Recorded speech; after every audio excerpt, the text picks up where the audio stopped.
جو ہمارے اور آپ کے بچے بھی انوالو ہو رہے ہیں.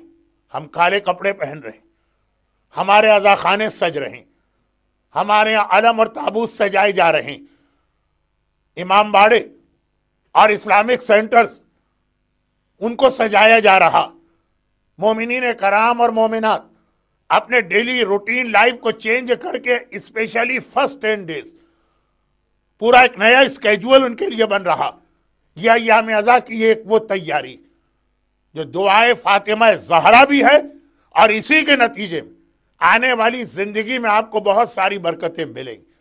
لیکن ایام ازا کی اس کے ساتھ ایک اور تیاری بھی جو بہت سارے مومنین اور مومنات کر رہے ہیں, اور وہ یہ کہ ایام ازا کے especially first 10 days just like Ramzan ایک اسپریچول چینج بھی انسان کو اپنے اندر لانا. دعائیں ہیں, نمازیں ہیں, اعمال ہیں.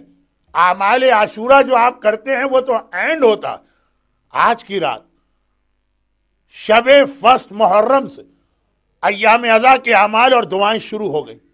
اور اس میں اسپیشلی پہلے 3 دن کے روزے, عاشورے کا روزہ علماء کی ایک بڑی تعداد کے فتوے میں حرام ہے, اور اگر کرنٹ مراجع کے فتوے کو ذہن میں رکھیں تو مکروہ شدید. مگر ایام ازا کی پہلی 3 تاریخیں فرسٹ, سیکنڈ اور تھرڈ, نہ صرف یہ کہ اس کے روزے ریکمینڈ ہے, بلکہ امام کا یہ جملہ ہمارے سامنے آتا کہ جس کو اپنی زندگی میں یہ 2 پرابلم فیس کرنا پڑ رہے ہیں, ایک قرضے کا مسئلہ اور ایک اولاد کا مسئلہ, وہ محرم کے پہلے 2 دن روزہ رکھے اور پھر یہ دیکھے کہ اللہ کس طرح سے اس کے اس پرابلم کو سالو کرتا. اور 3rd آف محرم کا روزہ کوئی بھی حاجت, اگرچہ بعض لوگوں کو ماہ محرم کے پہلے 10 دن میں قبولیت حاجت کی فلسفی سمجھ میں نہیں آتی,